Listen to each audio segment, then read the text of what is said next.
Dan Mott is here with me, and Dan and I both are in social selling, and it's just freaking incredible, isn't it? We were just talking before we went live about how having community around you by building it through conversations, relationships, everything else can lift you up and inspire you to do things that you probably wouldn't have done without it. And I mean, Dan, you've made some really big moves. And everybody in the audience, if you're here, let us know in the comments where you're dialing in from and tell us about the biggest challenge you've just challenged yourself to, because Dan here has just completely started over. I had 12 months, I started over, and now I have 7 months to do the same exact thing. So I love it. I totally love it. I've been loving watching the progress because you've actually been keeping us updated on LinkedIn with your newsletter of what's going on, what you're doing, because you originally set yourself to this, I'm going to make $1 million in a year challenge, going this one direction. Yep. And now you're going completely somewhere brand new, which is, he's a Dungeon and Dragons fan, everybody. He's not just a fan. He's the true wizard about it. Avidly a fan.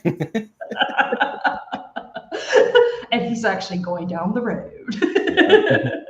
Yeah, I started the Manifest a Million challenge on January 4th. I decided before that, but I officially published the kind of like manifesto on January 4th. And then every Sunday through Thursday night, I post my progress and my experience going through.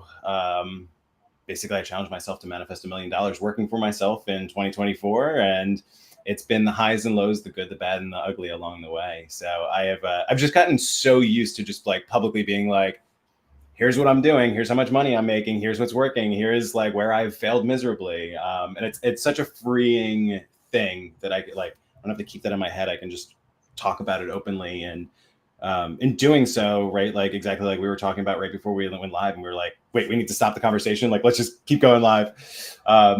It's having those other people to step up and kind of support you and say like, I love what you're doing. Thank you for like being so vulnerable and transparent and sharing this with it. And like, it's inherently inspired other people. And then now I have other people like on this journey with me. And it's so cool to not have to be alone and not have to do this alone. And I think that's what you and I said. It's just like, it's that power of human connection, that relationships that just keep us going when we feel like we don't have it in us.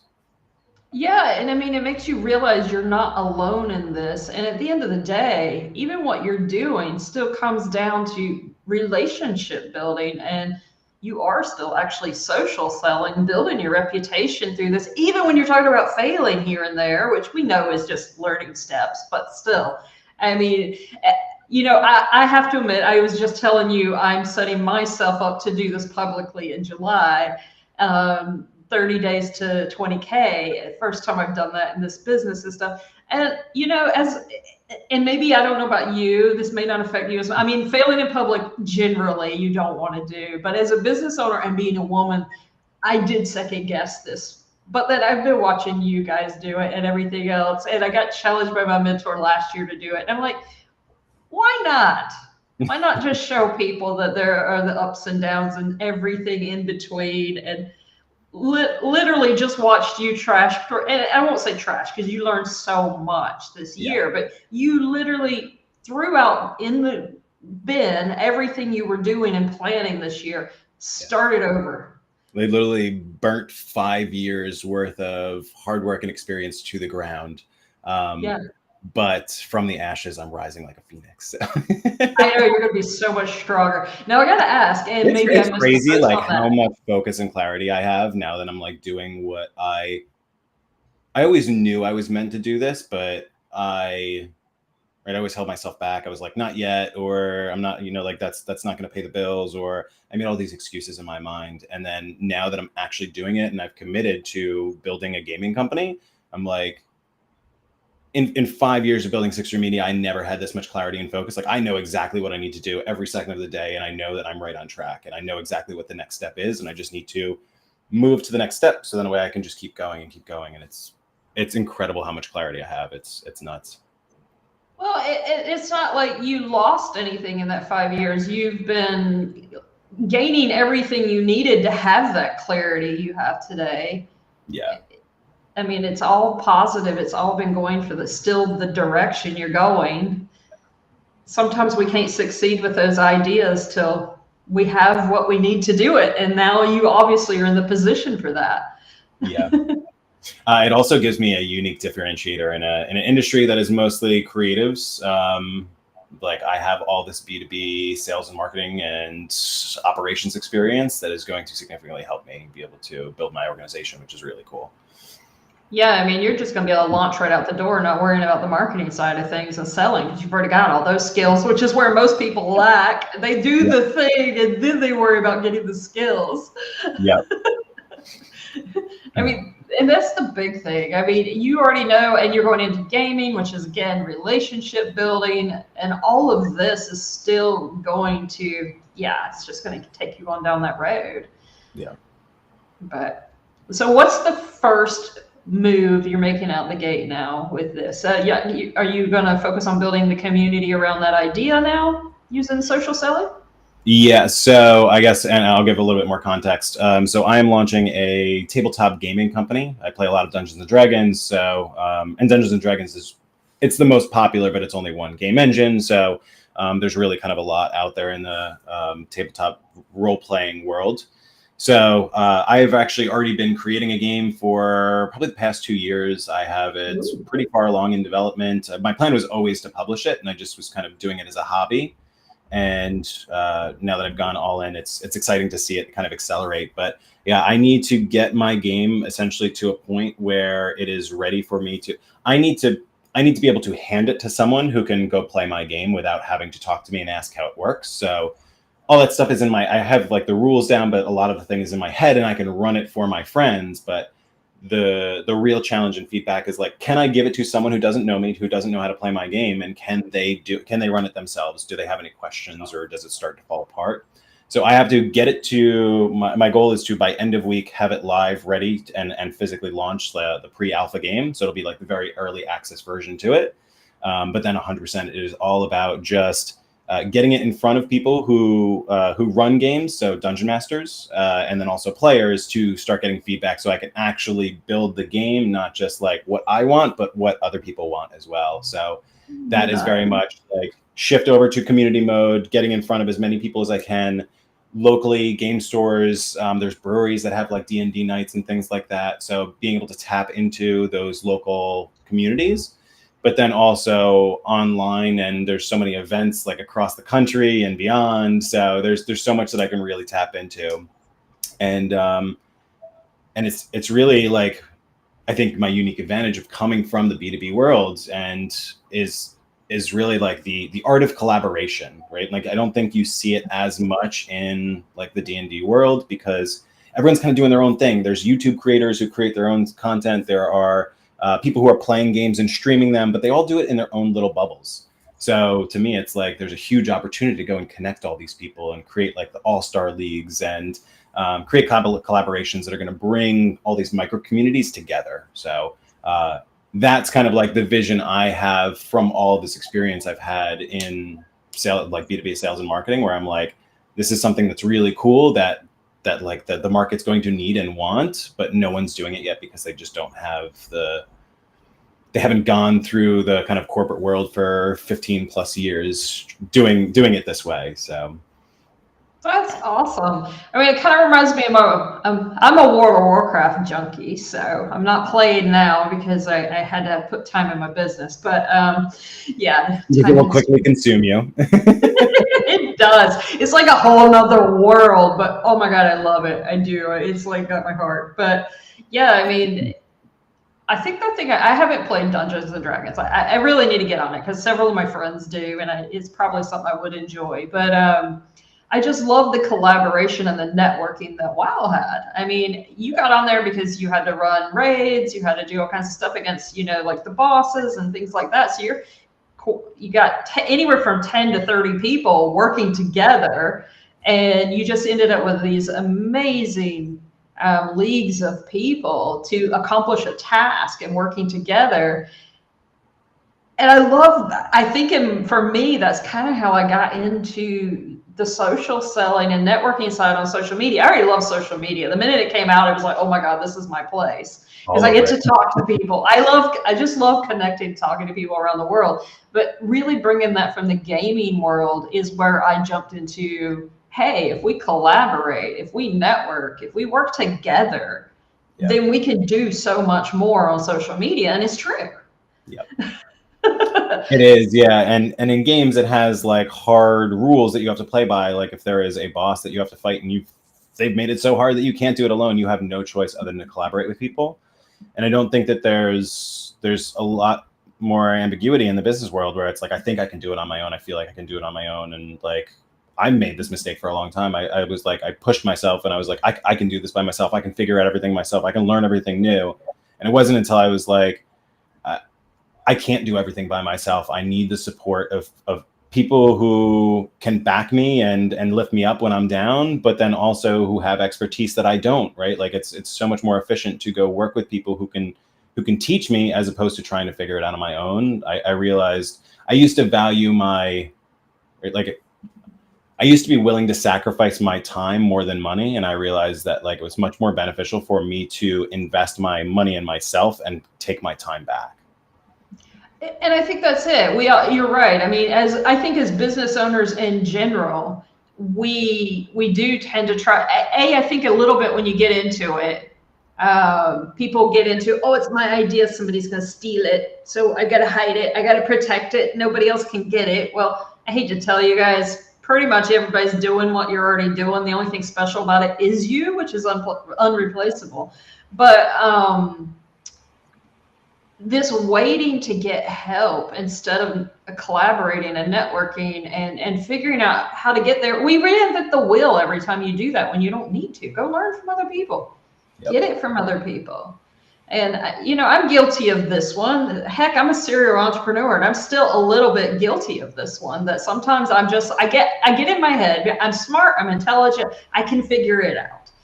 And then later, I just spent half a day on something and I go talk to one of my friends because I still haven't solved it. And they're like, oh, in 15 minutes, they're finished. And I'm just like, why the fuck did I do that? How did that end up happening to me? Why? Why am I that stubborn about it? I can get help. We have this problem sometimes of just asking for help. I think that's like that's the symptom of like wanting to work for yourself, is wanting to do it yourself, to be so immersed and involved in it. And it doesn't have to be that way, right? Like it doesn't have to be purely the creative side of it. You have to balance, like, I very much want to put all of my creative energy into building new things that like come from my mind and I can realize them in the real world. And that's super cool, but that's not scalable. So like being able to define your vision and translate it and be able to give it to a team, whether that's like your employees, contractors, agencies that you hire, VAs that you work with, when you can kind of communicate what your vision is clearly to your team, right? Like if it's their official team or kind of greater team, and they can go execute on that vision for you. That is like a true testament of what you're truly building. And if you can translate it to your team, then that means that the market will also understand and appreciate what you're doing. So it's almost a really good litmus test, is like, can I translate what I want to build and what I'm so passionate about and what I'm striving for to the people that can help me build it? And then I can see that they're building it the way that I envisioned it in my mind. Okay, that means that I'm really good at like putting my vision out into the world and it reflecting back to me. Yeah. And you can even translate that into more, like with your social media networks and stuff, on even getting your stuff out. If you build a good network, when it comes down to it, it's not just about clients, but it's also, because if we bring it back into conversation side of things and relationship building side of things, then you can get help. Like I know I could reach out from you if I'm struggling on something. I can ask for help. I can also pay you, I know. So there's different options there and different levels. And I just think people are so stuck in solopreneur mindset that we don't realize building this network around us. Yeah. is so much more powerful, because not only can we potentially get our products out there quicker, we can get support, we get our clients, we get collaborations. I mean, you and I are here together again multiple times doing cool things together, because we're willing to make those connections, make those networks, and also reach out, which I do believe and feel so many people are scared to do. Yeah, and I think especially around, right, and I think collaborating with people makes it really easy to build relationships. And for a lot of people, that might be scary, right? Like I have been so used, I'm so comfortable like speaking on stage and or being on lives just like this or on podcasts or because I've done it, right? Like I only built that muscle because I gained the courage years and years ago to do it. And it was scary the first time, but it was exciting. So I pushed myself through that barrier and I was like, okay, that wasn't so bad. And then I did the next one and the next one and the next one. You get better and better and you get more comfortable doing it. So it's, you know, like if you do have to put yourself out there, right? Like you have to just say like, I'm gonna you know what, I'm going to commit to doing it. And just like you said, like, all right, I'm committing to doing this 30-day challenge. I was scared to do it in the past, but I'm gonna do it. I'm gonna commit. Because when you push yourself, and we talked about this before, right, when you push yourself in the face of fear, great things always happen. So Always.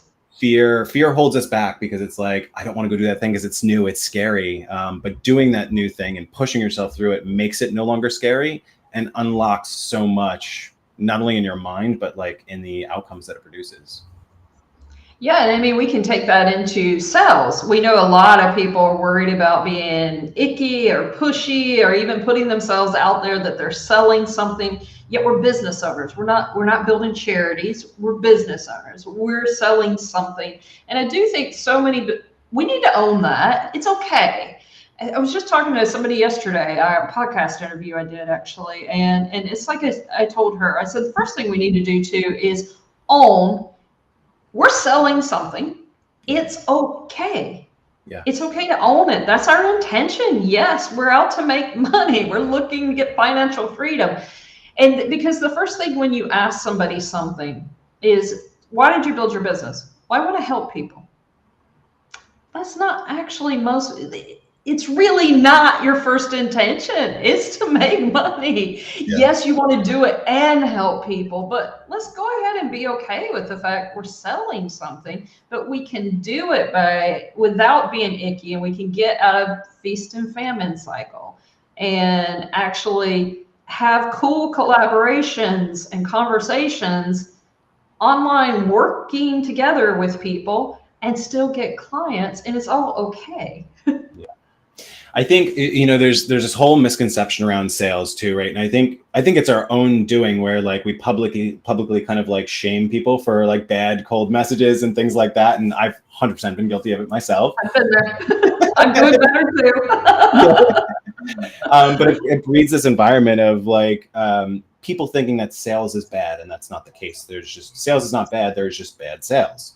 They're two completely different worlds, and it's not like anyone's out there trying to take people's money. And I think like, and we know that as business owners, right? We're like, we're doing our best to try and support our clients. We want to impact their lives in business. Yeah. And like, that's a good thing. And the money just gives us it's just a tool to be able to accomplish that. And the more that we're able to generate, the more support and higher value that we can provide to our clients as a result of that. So like, we can't think of it as like taking people's money, because that's very much not the case, unless we're trying to sell them something they don't actually need. Like the gold.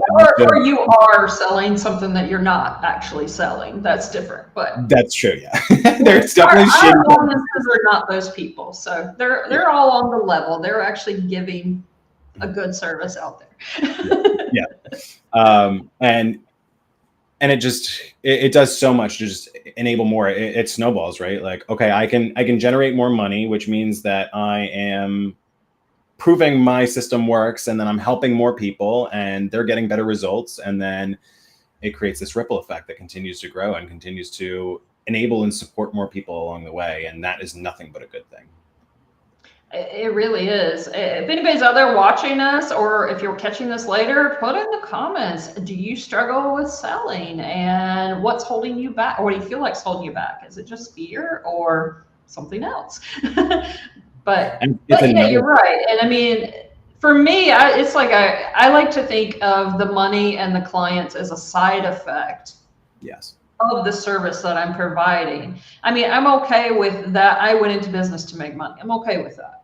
But I did do it to help people. But my first priority is me, and it has to be. It has to be me and my family. If I'm not Yeah. taking care of me, then how am I going to take care of my clients? Yeah. Because if I'm worried about things, then that's going to translate to them.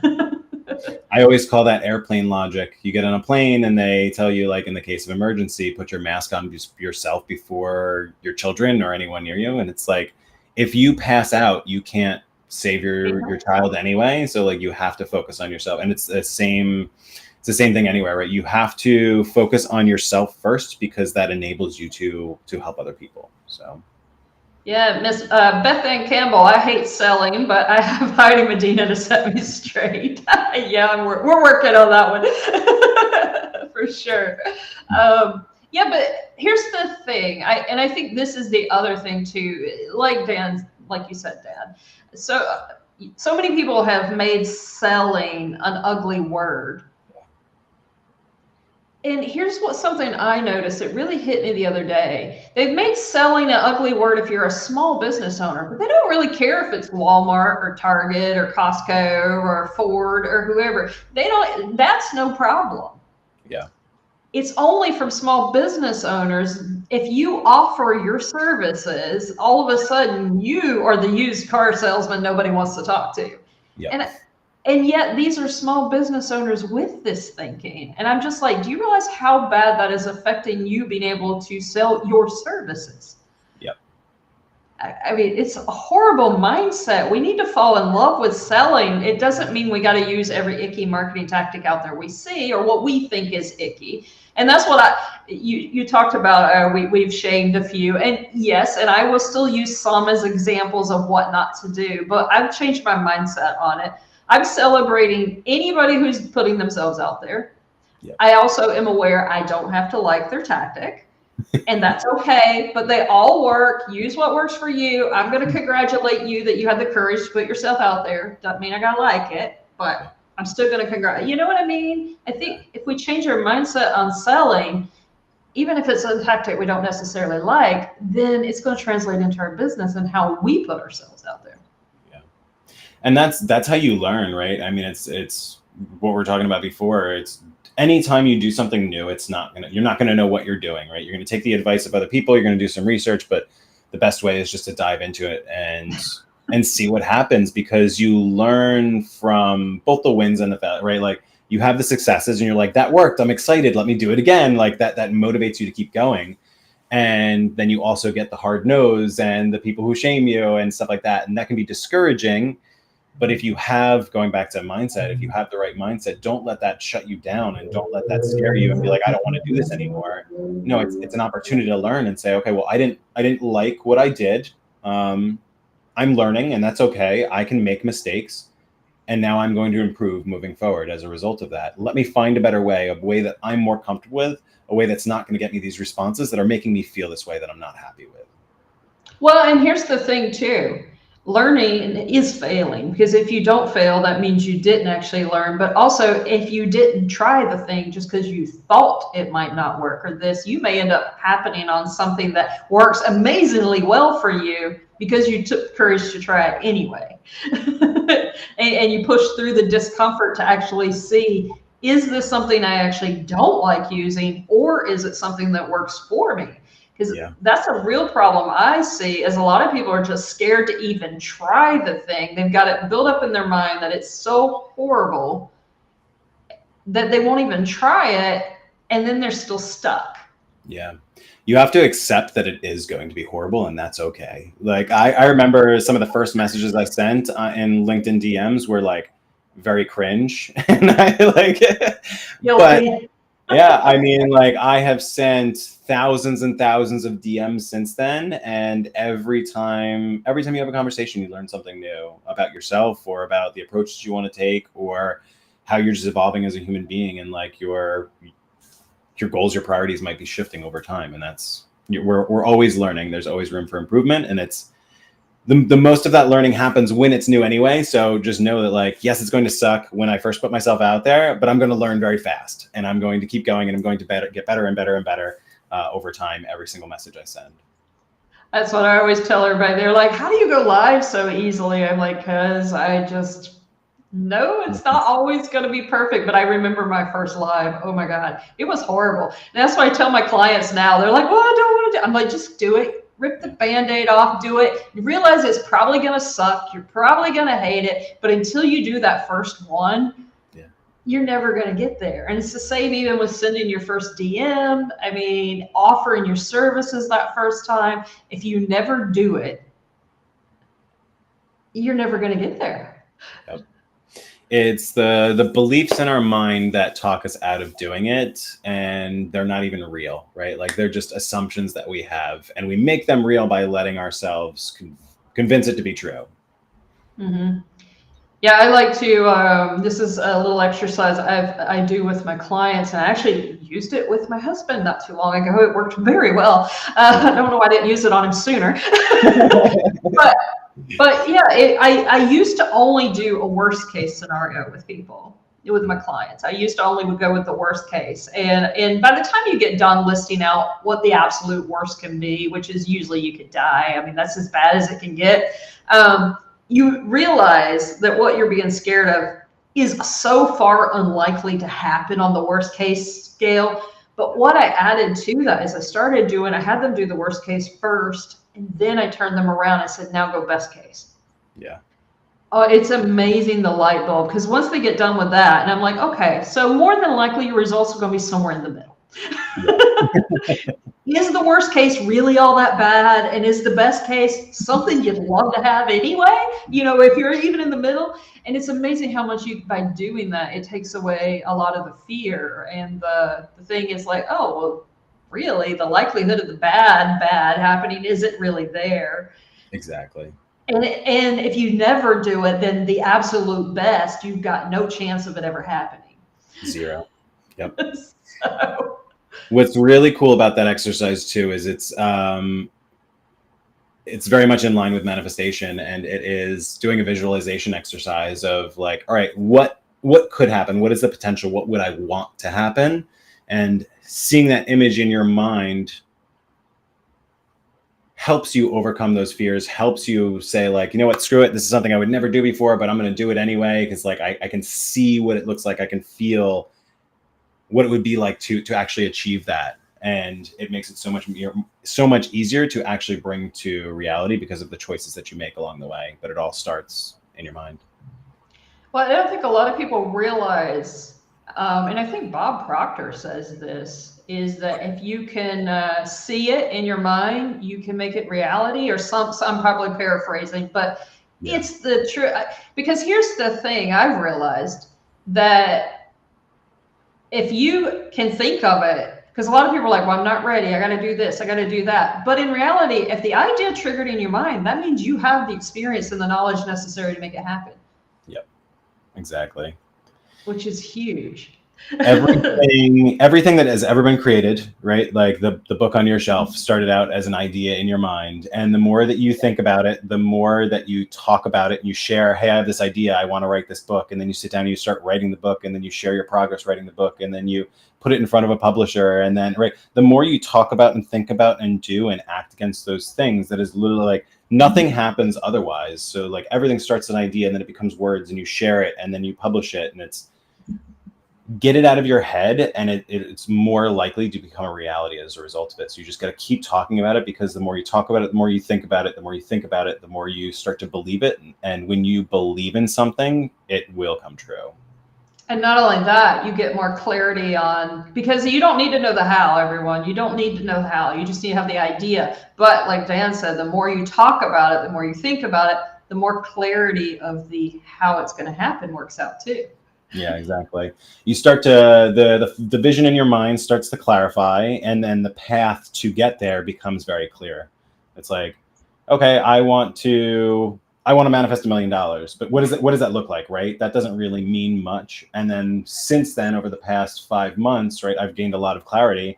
Okay, that means me starting a gaming company. That means me launching the game I've been working on for the past 2 years and doing a Kickstarter in December to be able to launch it. And that then generates my $1 million goal in less than 72 hours, right? So like you start to get a lot more clarity. And now that has given me a list of all the things that I need to do to actually make that vision that lives in my head an actual reality. And not only that, it showed you all the things you got to cut out of the way to and let go of. I have had to, so when I started this year, the number of projects and things I was focused on, I had so many buckets: businesses, projects, ideas, passions, hobbies that I wanted to do.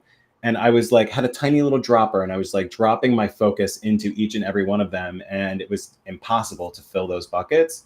And then over the past 5 months, I've literally taken a machete to like my entire business plan and just hacked up everything. And I now have so many fewer buckets that I can actually pour cups of water into them, and I can actually see those buckets filling up. So I can see the progress happening much faster, which only motivates me more. So how would you tell that to someone else who, all right, we've got a business owner, they are building their business, they're not getting enough clients, they're using social media. How can they apply that? The mindset component of it, like how do I go out and how do I be social and how do I grow my business? Yeah. How do I get clients? Yeah. So most likely you don't like selling, you don't like sales, you don't like doing it. So the very first thing, and it doesn't matter what strategy you deploy, if you have that mindset, you're always going to be bad at it. You're never going to get the results that you want. But if you say, this isn't selling, this is networking, this isn't me trying to find clients, this is me just building relationships, and hey, it turns out they want to work with me. If you switch the mindset from I have to sell to like I actually enjoy networking and building relationships with people, and hey, I get clients in the process, and that's really cool. You have to have that has to be the seed of the idea. And then it doesn't matter what strategy you deploy after that, but like as long as you have like, I enjoy doing this, I'm going to schedule time on my calendar, I'm not going to dread when it comes up, I'm going to be excited, yes, I get to go talk to people, I get to go hang out on LinkedIn and spend time with cool people. That is ultimately what is going to get you results at the end of the day. I agree. I agree with this so much because networking, collaboration, talking to people, relationship building, I mean, that is literally everything I talk about.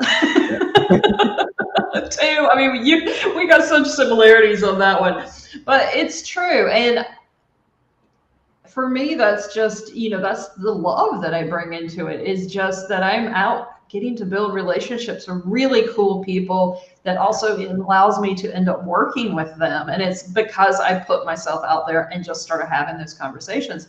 And if you're not willing to do that, it's just not going to happen. Yeah.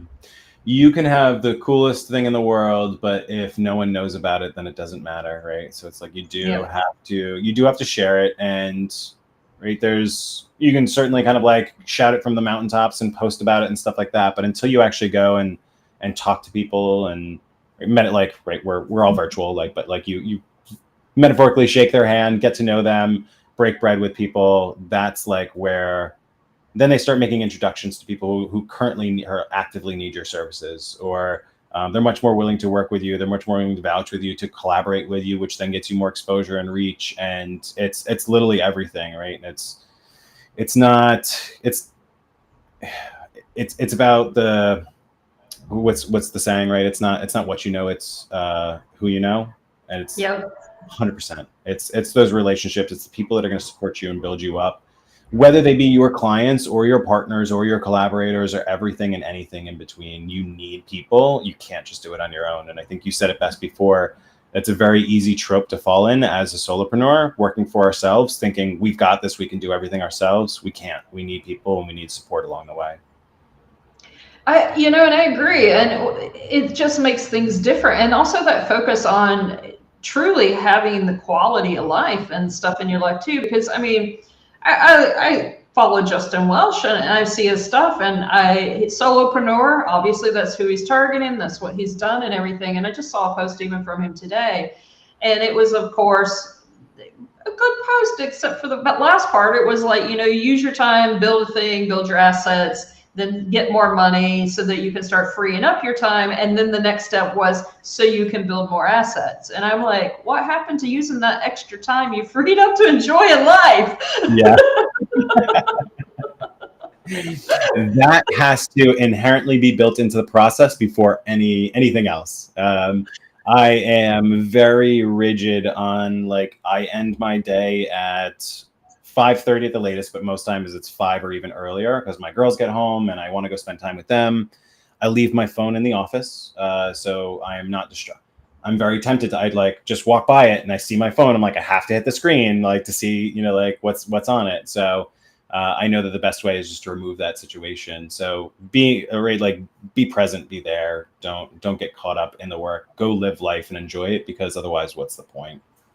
Right. And I think that's such an important thing to let everybody know. And part of what we do, if you build it in, it's going to make life so much easier, instead of the mindset of, okay, now I've freed up my time, I'm going back to work. And it's like, come on, we got to enjoy it too. And that's also and that's what attracted me, I think, on the social selling side of things is I don't feel like it's work. Yeah. I literally am just building relationships with cool people. Yep. Michelle is here. Hi, Michelle. we were using your catchphrase. But what do you think on, let's see, I think we wanted to share with everybody for sure. We've talked about making it fun, breaking the feast and famine cycle. Let's make sure we leave them with that one for sure. Yeah, definitely. So I think you even mentioned this before, right? Like, you personally in your business were focused on building your new signature program, which obviously takes a lot of focus and energy. So your calendar starts to shift. You have less time to create content and to network with people. And then you even said, like, all right, I've watched sales dip as a result, and it's because I'm not putting the time into doing those activities. And I think that is the number one cause, especially when we work for ourselves, because we have to do sales, marketing, we have to do we have to support our clients. We have so much to do as small business owners that we have to kind of like juggle these different activities. So the moment that we don't have time to do sales because we're too busy with clients, that's like what creates the feast and famine cycle. Because it's like, all right, sales mode, sell. Okay, I make money. I've got a bunch of clients. Now I need to go support those clients. I don't have time to do sales anymore. And the sales cycle takes time. So like, it all of a sudden just drops off, and you have fewer leads, fewer opportunities, fewer new clients being onboarded, and then you go back into panic mode. All right, I need to go sell, and it's this vicious cycle of going through it. So what I have found to be most successful is how do you take your entire sales strategy and condense it into just like the highly concentrated, I only spend this much amount of time, but it gets me the results that I need to have the number of conversations that support a steady flow of clients coming in. Because then no matter what, if you know your limit, I can only support this many people. It gives you a lot more structure in your day, your week, your month, your year, to be like, all right, I have to spend this hour this day doing sales, and I can only work with this many clients because I'm human. There's only 24 hours in a day. I need to work, I need to live, I need to play. So how am I breaking up my time? How am I dedicating myself, and how am I allocating it throughout those activities? Having consistency in all of them is really how you break that feast and famine cycle of, I need to sell, and then I need to go execute. I need to build. How do we just stay consistent with keeping that flow of conversations going? Yeah, and I agree. That's exactly the approach I normally take as well. I took on 2 big projects at once and then lost tracks. So yeah, my sales have dipped. I'm going to bring that back up. And also, what I do have my clients do with the marketing side of things is I tell them treat themselves like a client. So if we start, because so many people, it's brainwashed into society, client first. Yeah. So fine, make yourself a client. Yeah. That'll get you over that mindset from the start. Go ahead and make yourself a client. Treat yourself as a client. Sorry, I got a siren. But treat yourself as a client so that you get past that whole ingrained client first. Fine. Because if you aren't taking care of you and you aren't first on that thing, of course, once again, we're not taking care of our clients. But I also, with my clients too, I have them create a 3-tier marketing strategy. And it's the bare minimum. This is when you're booked, you've got a lot going on, you fall back to that. Still do it first. First thing in the day, I always take care of me. Yeah. And then after that, my clients, and then everybody else. And then I've got my middle one that is, it's my normal one, the one I do the rest of the time. And then I've got what I call like a sprint. That one I only do for 3 to 5 days. That's when I'm all out in it. I'm doing things, way more than I would normally do, like, 2 hours of commenting or whatever, instead of unusual and stuff like that. But that's burnout if you did it too long. And I am getting ready to pull one of those. Well, because you've got an awesome challenge coming up and you're pushing yourself. So, and that's what it's going to take. So I love that though, to have those building blocks in place. So then that way, when you need to pivot, when you do need to, because inevitably, right, like you will have to make shifts as things come up in your business or as you try to achieve new goals. So you do have to have that space to kind of be flexible and make those changes. But when you don't have the systems in place, then you're spending all that time trying to figure out, all right, well, what's the new model look like? And you're planning and you're strategizing as opposed to just jiving right in and executing. So having that, like, all right, where am I? Am I sales focused? Like, let's go tier 3, let's go all in and spend this time and make moves. Or, hey, things have gotten really busy, so I need to dial it back to my kind of low mode to make sure that I have time to work on these projects, but I'm also still hitting my minimum requirements for me to just keep conversations flowing. Yeah, because that way you've got that consistent and you dump the feast and famine cycle and you don't have to worry about that. And it makes such a difference. But you're right, if you don't have the system in place to begin with, you can't make it happen. So and I think that's more critical than anything too, is just like it's so easy to just go on LinkedIn and start scrolling. It's so easy to just get caught up in just doing comments. So to have like a very systematic routine of like, I know I need to check these 6 boxes off my list. I have an hour to do it, and then I can get back to my day. That is where you really start to see hyper efficiency in selling. Or really anything. Do you agree? I hear a lot of experts say this. They tell you to put your actual sales activities first. That way you don't avoid them.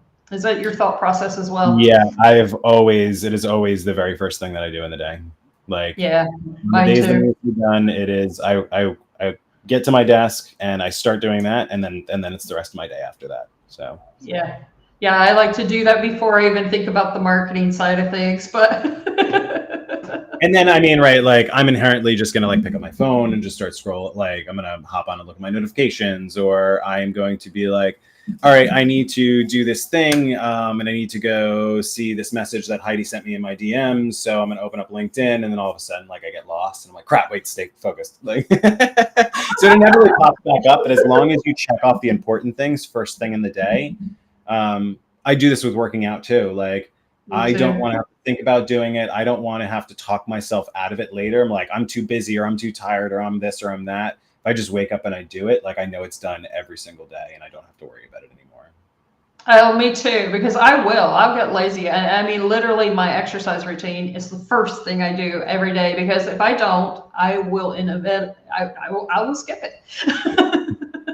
100%. I do that. I've actually just recently started a complete new routine. I do, because I'm upping my game really hard right now on the mindset side of things. So the first 2 hours of my day, I get up, 30 minutes of yoga, 30 minutes meditation, and then I have an hour of mindset work that I do. Nice. First thing every morning, before I get on my phone, before I even crack the computer, anything. Yeah. The only reason anything's on is for my yoga video. That's it. I'm the same way. Up at 6 a.m. I walk into this room as fast as I can to like still make sure I'm groggy and out of it. So then that way I can just like do a stream of consciousness, and I write down all my thoughts and like what kind of comes to me after, a night's full of rest, and then meditation and more journaling. And then, there's like taking the girls to school and getting their lunches ready and stuff like that. But I don't get back to my desk until about like 9:30 at the earliest. So yeah, I have a solid like 3.5 hour routine of mental exercise, then physical exercise, and then just chores around the house, getting the girls out, and then but it's all like taking care of my family and myself first, and then I can hit my desk and worry about the rest of the day. But I've got all the hard stuff, all the absolutely necessary things in my life and business are done the absolute very first thing of the day before I get to work on anything else. I love that. I love that too. And you have support helping you because I know you just signed up for a new mindset program, didn't you? Yes, I did. Which is so I have been doing through my journal and just YouTube and reading books and all these things. I've been doing all this mindset and manifestation work on my own. So like, again, like going back to like, I'm trying to figure it out all by myself, and I made some really good progress. But then when I joined a mastermind and I hired a coach who like has been doing it for years and has a proven system that works, like it's crazy how much like faster I'm like, wow, this is okay. I just Within a yeah. week, I burnt down my entire world and was like, I'm starting from scratch. Like, I know that was the big reason you didn't start it and everything. I know yeah. I just started with well, I had one last year for about 6 months, which started me on a big path of it. And then this past weekend, I just signed up with my new mindset mentor too. So, That's awesome. Nice. guys, it works for sales and marketing. You may think we're crazy because we do a lot of talk of strategy because those are the actual action steps we can teach you, but mindset we have to support you on. But strategy really is only 5% of marketing and sales. The rest of it is mindset. So get help with your mindset work. I wish I had done it so long ago. Like, yeah, I am. I'm going to live to 100, so I'm a third of the way through my life. That is my grand life plan. So I'm like, as much as I wish that I had learned these things and was doing this actively earlier on in life, I'm like, I still have so much time to be able to just continue to practice and learn these new things. And I feel like I'm a toddler, like stumbling through the world, trying to figure out this whole like mindset thing. And so I'm like, all right, I'm going to grow up very fast, and it'll be very interesting to see where I am. And I've come so far in just a few months. Like, where am I going to be in a year, and 5 years, 10 years, and even beyond? It's pretty incredible to think. And it doesn't even matter. I don't even really care because I'm just so happy. I'm so immersed in the experience, and I'm just playing the game of life, and I love every minute of it. And that's really the real win right there. Yeah, for sure. Completely agree with that. We'll be thinking real quick. We're going to have you leave everybody with a final thought here. But right now, let's tell them about this lovely freebie you gave everybody, the socially awkward download, which I've already downloaded. You guys know I always check them out first. And this thing is freaking valuable. You want to know the 3 best places to get a conversation started on LinkedIn, you're going to want it. What else do they need to know about it, Dan? That's it. It's super easy, right? Like, what are the 3 main places on LinkedIn to go start a conversation super easily? And then here are the steps you need to take, and here are templates that you can use. They're a great place to, right, when you have that fear of like, I don't know where to start, I don't know what to say. Start with these, and that will give you a nice baseline, and then you can always customize and advance from there and get a lot more comfortable with the process. But it gives you, like, Heidi, like you said, it gives you that fallback, that comfort, that safety net of, I know I have something to say. I don't have to go out and think about it. I don't have to stress about it. I can just go, here's where I can find leads. Here's where I can start conversations, and exactly what I can say to them to kick it off. So. Yeah, it's good, guys. Really go out and grab that. And then I also want to invite everyone, June 26th, our next networking event. It's free. Service providers, coaches, come have fun with us. We have 3 breakout rooms, so you're actually getting more intimate to know people. And it was a blast. It was a total blast. So come join us, meet some new people. We've got the links up under the event. Both of those are ready. I managed to get them up before the event today. Love it when a plan comes together. I do. That's my one complaint. Restream, if you're listening, allow us to drop things into the chat. Yeah. While we're live. So Dan, what is one final thought you want to leave everybody with on getting themselves out there? So my go-to, we kind of already covered. It's really, you have to have fun, because if you don't enjoy the process, you're never going to be successful. So I'll say which we covered too, but put yourself first, right? Like, and now let's go with this. This is a new belief that I'm programming into my mind. Ooh. If something scares the crap out of you, it is going to change your life. So just do it. I cannot agree with that one more. And that's how I feel about my 30 days to 20K. It is scaring the crap out of me. Will Smith, I think, said it best on that one. All the good things in life are on the other side of fear. Love that quote because he's so freaking right. Thank you so much for joining us today. We appreciate you and this amazing conversation. Everybody who joined us today, thank you. We're also so appreciative of you, your comments. Be grateful that you hang out with us. We do appreciate that. Next week, we're going to be back with the lead magnet queen, Nikki Carter. So make sure you're here to catch her and get the freebies. They're in the comments. Go ahead and grab both of those. Get signed up networking. Grab Dan's.